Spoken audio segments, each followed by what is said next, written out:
அனைவருக்கும் வணக்கம். Tamil Nifty zone YouTube சேனலை சப்ஸ்கிரைப் பண்ணுற அனைத்து நல்லுள்ளங்களுக்கும் என்னுடைய மனமார்ந்த நன்றிகளை தெரிவித்துக் கொள்கிறேன்.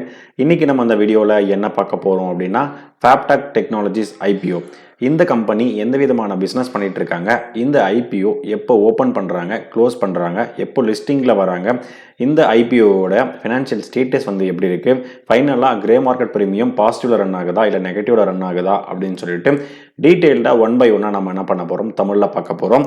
ஸோ நான் செபிலிஸ்ட் அட்வைசர் கிடையாது. நீங்கள் இன்வெஸ்ட்மெண்ட் ஸ்டார்ட் பண்ணுறதுக்கு முன்னாடி உங்கள் ஃபினான்ஷியல் அட்வைசரை ஒரு தடவை செக் பண்ணிவிட்டு உங்கள் ரிஸ்க் ரிவார்ட் ரேஷியோக்கு ஏற்ற மாதிரி உங்கள் இன்வெஸ்ட்மெண்ட்டை ஸ்டார்ட் பண்ணுங்கள். இந்த video full and full disclaimer applicable. So Fabtech Technologies IPO. So இந்த கம்பெனி 2018 இன்கார்பரேட் பண்ணியிருக்காங்க. ஓகேங்களா? ஸோ கிட்டத்தட்ட பார்த்தீங்கன்னா ஒரு 7 வருஷமாக இந்த கம்பெனி நடந்துட்டு இருக்கு. இவங்களுடைய மெயின் பிஸ்னஸ் அப்படின்னு பார்க்கும்போது பயோஃபார்மா இன்ஜினியரிங் கம்பெனிஸ். அதாவது என்னென்னா, ஸோ ஃபார்மா செக்டரில் என்னென்னா இருக்கக்கூடிய, அதுவும் மேஜராக பார்த்தீங்கன்னா பயோஃபார்மா அப்படின்றத சொல்கிறாங்க. அதாவது என்னென்னா உயிரியல் மற்றும் மருந்து சுகாதாரத்துறைகள் அப்படின்றது என்னென்னா சொல்கிறாங்க. அந்த இடத்துக்கு தேவைக்கூடிய என்னென்னா அந்த இன்ஸ்டாலேஷன், அந்த என்வரன்மெண்ட் என்னென்னா ரெடி பண்ணி கொடுக்கறதா என்னென்னா இவங்களுடைய மெயின் பிஸ்னஸ் அப்படின்றத சொல்ல வராங்க. ஸோ இவங்க என்னென்ன சர்வீஸ்லாம் பண்ணுறாங்க அப்படின்னு பார்த்தீங்கன்னா, ஸ்டார்ட் டு ஃபினிஷ். அதாவது என்னென்னா பயோஃபார்மா மேனுஃபேக்சரிங் லைஃப் சைக்கிள் அப்படின்றது என்னென்னா இருக்குங்களா, பீப்புள் பார்த்தீங்கன்னா அந்த மேனுஃபேக்சரிங் சைக்கிளில் இவங்க என்ன பண்ணுறாங்க, ஸ்டார்ட் டு ஃபினிஷ், ஸ்டார்டிங் எண்டிங்லேருந்து, அதாவது என்னென்னா ஸ்டார்டிங்லேருந்து எண்டிங் வரைக்கும் இவங்க என்ன பண்ணுறாங்க, சப்போர்ட் பண்ணுறாங்க அப்படின்றத சொல்கிறாங்க.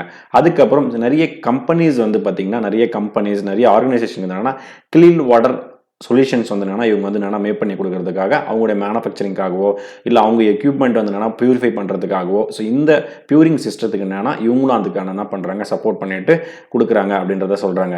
சேம் லைக் தட் பார்த்தீங்கன்னா க்ளீன் ஏர் சொல்யூஷன் என்னென்னா வாட்டர் ரிலேட்டடாக திங்ஸும் இவங்க சப்போர்ட் பண்ணுறாங்க, க்ளீன் ஏர் சொல்யூஷன் ரிலேட்டடாகவும் இவங்க என்ன பண்ணுறாங்க, சப்போர்ட் பண்ணி கொடுக்குறாங்க அப்படின்றத சொல்கிறாங்க.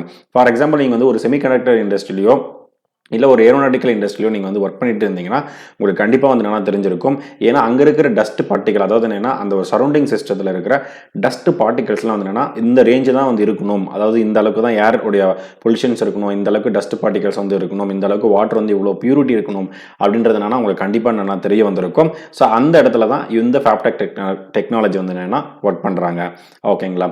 ஸோ உங்களுக்கு ஜஸ்ட் ஒரு 2-3 எக்ஸாம்பிள்ஸ் நான் கொடுத்துருக்கேன். ஃபார் எக்ஸாம்பிள் இப்போ இது என்னென்னா ஒரு இஃப் நீங்கள் கன்சிடர் பண்ணுங்க ஒரு செமிகண்டக்டர் இண்டஸ்ட்ரி, செமிகண்டக்டர் மேனுஃபேக்சரிங் பிளான்ட்னு வச்சுங்களேன். இந்த இடத்துல பார்த்தீங்கன்னா உங்களுக்கு ஒரு இவ்வளோ தான் டஸ்ட் பார்ட்டிகல், இந்த ரேஞ்சுக்குள்ளே இவ்வளோ தான் டஸ்ட் பார்ட்டிகல் இருக்கணும், யார் இவ்வளோ தான் சர்க்குலேட் ஆகணும் அப்படின்ற ஒரு டீட்டெயிலிங் என்னென்னா இருக்கும். ஸோ அந்த இடத்துல இந்த கம்பெனிஸ் என்ன பண்ணுறாங்க, அதுக்கான சிஸ்டம் அரேஞ்ச் பண்ணி கொடுக்குறது, அந்த மிஷினரிஸ் என்னென்னா எப்படி ஃபிட் பண்ணுறது, அது எப்படி என்னென்னா மெயின்டைன் பண்ணுறது. ஸோ அதுதான் என்னென்னா இவங்க என்ன சொல்ல வராங்கன்னா design, engineering and manufacturing, installation and project management. ஓகேங்களா? ஸோ டாப்லேருந்து பாட்டம் வரைக்கும் இவங்க ஃபுல்லாகவே என்னென்னா இவங்க அதில் எக்ஸ்பர்டைஸாக இருக்கிறாங்க அப்படின்றத சொல்கிறாங்க. பார்த்தீங்கன்னா clean room technology, HVAC system, ஓகேங்களா, heat and ventilation, air conditioning system அப்படின்றத சொல்லுவாங்க, அந்த ப்ராசஸோட எக்யூப்மெண்ட்ஸு. ஸோ இதுதான் என்னென்னா இவங்களுடைய பிஸ்னஸ் அப்படின்றத சொல்கிறாங்க. ஜூலை 31, 2025 ஸ்டேட்டஸ் படி இவங்க கிட்ட 185 பெர்மனன்ட் எம்ப்ளாயிஸ் என்னென்னா இந்த கம்பெனியில் ஒர்க் பண்ணிட்டு இருக்காங்க அப்படின்றத சொல்கிறாங்க. ஸோ இப்போ நம்ம என்ன பண்ணியிருக்கோம்னா ஒரு ஷார்ட் அண்ட் ஸ்வீட்டாக இந்த கம்பெனி எந்த விதமான பிஸ்னஸ் கம்பெனின்றது நமக்கு தெரிய வந்தது. அடுத்த இன்ஃபர்மேஷன் பார்க்கறதுக்கு முன்னாடி நான் உங்ககிட்ட இருந்து ரெக்வஸ்ட் பண்ணி கேட்டுக்கிறது என்ன அப்படின்னு பார்த்தீங்கன்னா, நம்ம யூடியூப் சேனலுடைய கண்டென்ட் உங்களுக்கு பிடிச்சிருந்தா சப்ஸ்கிரைப் பண்ணிட்டு உங்கள் ஃப்ரெண்ட்ஸ் அண்ட் ஃபேமிலிக்கு ஷேர் பண்ணி சப்ஸ்கிரைப் பண்ண சொல்லுங்கள். அடுத்ததாக ஐபிஓ ரிலேட்டடான திங்ஸ் நம்ம பார்ப்போம். இந்த ஐபிஓ செப்டம்பர் 29ஆம் தேதியிலிருந்து அக்டோபர் 1ஆம் தேதி வரைக்கும் இந்த ஐபிஓ பார்த்தீங்கன்னா ஓப்பன் ஆகுது. ஃபேஸ் வேல்யூ 10 ரூபாய் பர் ஷேருக்கு கொடுக்குறாங்க. இஷ்யூ பிரைஸ் பேண்ட் அப்படின்னு பார்க்கும்போது 181 ரூபாயிலிருந்து 191 ரூபாய்க்கு என்னன்னா இவங்க இஷ்யூ பிரைஸ் பேண்ட் பிக்ஸ் பண்ணியிருக்காங்க. ஒரு லாட் சைஸுக்கு 75 ஷேர்ஸ் அலோகேட் பண்ணியிருக்காங்க. இவங்க டோட்டலாக ஃப்ரெஷ் கேபிட்டலாக தான் வராங்க. 230 கோடியே 35 லட்சம் பார்த்தீங்கன்னா இவங்களுடைய இஷ்யூ சைஸ் பார்த்தீங்கன்னா சொல்கிறாங்க. எம்ப்ளாயில் இது ஒர்க் பண்ணுற அந்த 185 எம்ப்ளாயி சப்போஸ் இவங்க ஒர்க் இது பண்ணுறாங்க அப்படின்னும் போது அப்ளை பண்ணுறாங்கன்னா 9 ரூபாய் டிஸ்கவுண்ட்ல இவங்க என்ன பண்ணுறாங்க, அப்ளிகேஷன் ரைஸ் பண்ண முடியும். BSE அண்ட் NSE 2 ஸ்டாக் எக்ஸ்சேஞ்சிலையும் இவங்க என்ன பண்ணுறாங்க, கொடுக்குறாங்க. IPO open date and close date நம்ம பார்த்துட்டோம். ஸோ இந்த கம்பெனி பார்த்தீங்கன்னா அக்டோபர் 3ஆம் தேதி அன்னைக்கு அலாட்மெண்ட் இந்த ஐபிஓ நமக்கு தெரிஞ்சிடும். அக்டோபர் 6ஆம் தேதி அன்னைக்கு இந்த ஐபிஓ நமக்கு கிடைச்சிருந்ததுன்னா ஷேர்ஸ் டிமேட் அக்கௌண்ட்டுக்கு ட்ரான்ஸ்ஃபர் பண்ணுவாங்க. நமக்கு கிடைக்கல அப்படின்னும் போது நம்ம அக்கௌண்ட்ல இருந்து அந்த அமௌண்ட் என்ன பண்ணுவாங்க, அன்ஃப்ரீஸ் பண்ணிடுவாங்க. ஃபைனலாக இந்த கம்பெனி லிஸ்டிங் பார்த்தீங்கன்னா அக்டோபர் 7ஆம் தேதி அன்னைக்கு டியூஸ்டே அன்னைக்கு காலையில் 10 மணிக்கு ஸ்டாக் மார்க்கெட்டில் இவங்க வந்து லிஸ்டிங்கில் வந்து வராங்க. நீங்கள் அப்ளிகேஷன் வந்து செப்டம்பர் 29 1ஆம் தேதி வரைக்கும் நீங்கள் அப்ளிகேஷன் வந்து ரைஸ் பண்ணியிருந்தீங்கன்னா மேக்ஸிமம் வந்து பார்க்கும்போது யூபிஐ மேண்டேட் வந்து அக்டோபர் 1ஆம் தேதி வெட்னஸ்டே ஈவினிங் 5 மணிக்குள்ள நீங்கள் என்ன பண்ணுங்கள், மேண்டேட் பண்ணுங்கள். என்னுடைய ஃப்ரெண்ட்ஸ் சர்க்கிளையும் நிறைய கமெண்ட்ஸ் நான் பார்க்குறேன். நீங்கள் அப்ளிகேஷன் ரைஸ் பண்ணுறீங்க, ஆனால் வந்து என்ன பண்ணுறீங்க, மேண்டேட் பண்ணுறது வந்து மறந்துடுறீங்க. எப்படின்னா நீங்கள் வந்து ஒரு ஆர்டர் வந்து புக் பண்ணுறீங்க, ஆனால் நீங்கள் பே பண்ணாமல் போயிட்டீங்க அப்படின்னும் போது அந்த ஆர்டர் உங்களுக்கு கண்டிப்பாக கிடைக்காது. அது ஒரு ஆன் டைம்னு வந்து வச்சிருக்காங்க. இந்த டைமுக்குள்ளே நீங்கள் பண்ணணும் அப்படின்னும் போது என்னன்னா கண்டிப்பாக நீங்கள் என்ன பண்ணணும், அந்த டைமில் வந்து பண்ணணும். ஸோ நீங்கள் மோஸ்ட்லி எப்பயுமே நீங்கள் வந்து ரைஸ் பண்ணும்போது ஒரு வித்தின் ஒரு 1/2 hourல உங்கள் யூபிஐ மேண்டேட் வந்தோன்னா வந்துடும். நீங்கள் என்ன பண்ணுங்க, உடனே வந்து யூபிஐ மேண்டேட் வந்து பண்ணிடுங்க. ஸோ ஓகேங்க. ஸோ இந்த ஐபிஓ குறைஞ்சபட்சம் உங்ககிட்ட 17,325 ரூபாய் உங்கள் அக்கௌண்ட்டில் இருந்தால் மட்டும்தான் உங்களால் இந்த அப்ளிகேஷன் வந்து ரைஸ் பண்ண முடியும். நம்முடைய சப்ஸ்கிரைபர் ரீட்டைல் கேட்டகரி இருக்கிறதுனால ரீட்டைல் கேட்டகரிக்கு மினிமம் 1 லாட்லேருந்து 13 லாட் வரைக்கும் உங்களால் அப்ளிகேஷன் வந்து ரைஸ் பண்ண முடியும். ஸ்மால் HNI கேட்டகரி மினிமம்லேருந்து அதாவது என்னன்னா 14 லாட்லேருந்து 69 லாட் வரைக்கும், பிக் HNI கேட்டகரி 70 லாட் வரைக்கும் உங்களால் வந்து பண்ண முடியும். சப்போஸ் நம்முடைய சப்ஸ்கிரைபரோ நம்முடைய வியூவர்ஸ் வந்து என்னன்னா யாராவது நீங்கள் small HNI category, big HNI category நீங்கள் வந்து அப்ளிகேஷன் வந்து ரைஸ் பண்ணியிருந்தீங்கன்னா ஜஸ்ட் என்ன பண்ணுங்க, கமெண்ட் பண்ணுங்க.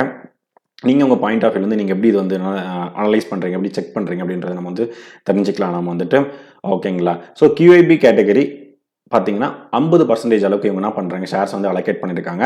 ரீட்டைலர் கேட்டகரிக்கு 35% இவங்க என்ன பண்ணியிருக்காங்க, அலோகேட் வந்து பண்ணியிருக்காங்க. ஸோ NII கேட்டகரிக்கு 15% இவங்க கொடுத்துருக்காங்க. இந்த கம்பெனியோட ஃபண்டமெண்டல்ஸ் அதாவது என்னென்னா KPI. So return on equity 30% good, return on capital employed 24% good, டெப்ட் பை ஈக்விட்டி 0.32 நல்லா இருக்கு. அதாவது என்னன்னா 1க்கு கீழே வந்து இருந்தால் ஓரளவுக்கு ஓகே அப்படின்னு சொல்லுவாங்க. அதாவது கடன்கள் வந்து இருக்கலாம், ஆனால் வந்து குட் டெப்ட் இல்லை ஒரு மேனேஜபிளான டெட் அப்படின்றது வந்து பார்த்தீங்கன்னா சொல்லலாம். Return on net worth 26.83% good, profit after tax margin 13.83% நல்லா இருக்கு, எபிட்டா மார்ஜின் 14.07% இதுவும் நல்லா இருக்கு. So price to book value 3.57 times வந்து பார்த்தீங்கன்னா இது வந்து என்னன்னா இருக்கு. ஸோ ஓவரால் வந்து பார்க்கும்போதுனா ஓரளவுக்கு நல்லா தான் இது வந்து என்னன்னா இருக்கு. அடுத்ததான் இந்த கம்பெனியோட ஃபினான்ஷியல் ஸ்டேட்டஸ் அப்படின்னு வந்து பார்த்தீங்கன்னா லாஸ்ட் 3 இயர்ஸில் இந்த கம்பெனி ஒரு ப்ராஃபிட் மேக்கிங் கம்பெனி அவங்க என்ன பண்ணுறாங்க சொல்ல வராங்க. 21 கோடி, 27 கோடி, 41 கோடி அப்படின்னு வந்து பார்த்தீங்கன்னா ஃபினான்ஷியல் ஸ்டேட்டஸில் இவங்க என்ன பண்ணியிருக்காங்க, கொடுத்துருக்காங்க. அசட் நம்ம கம்பேர் பண்ணி பார்க்கும்போது நல்லாவே என்னன்னா இன்க்ரீஸ் பண்ணியிருக்காங்க. ஸோ 213, 269, 426 அந்த ரேஞ்சில் வந்து பார்த்தீங்கன்னா கொடுத்துருக்காங்க. டோட்டல் பாரோயிங்ஸும் பார்த்தீங்கன்னா ஆனால் கொஞ்சம் இன்க்ரீஸ் பண்ணியிருக்காங்க. பட் ஓரளவுக்கு அந்த அசட்டை கம்பேர் பண்ணும்போது இவங்களுக்கு வந்து கம்மியாக இருக்குது.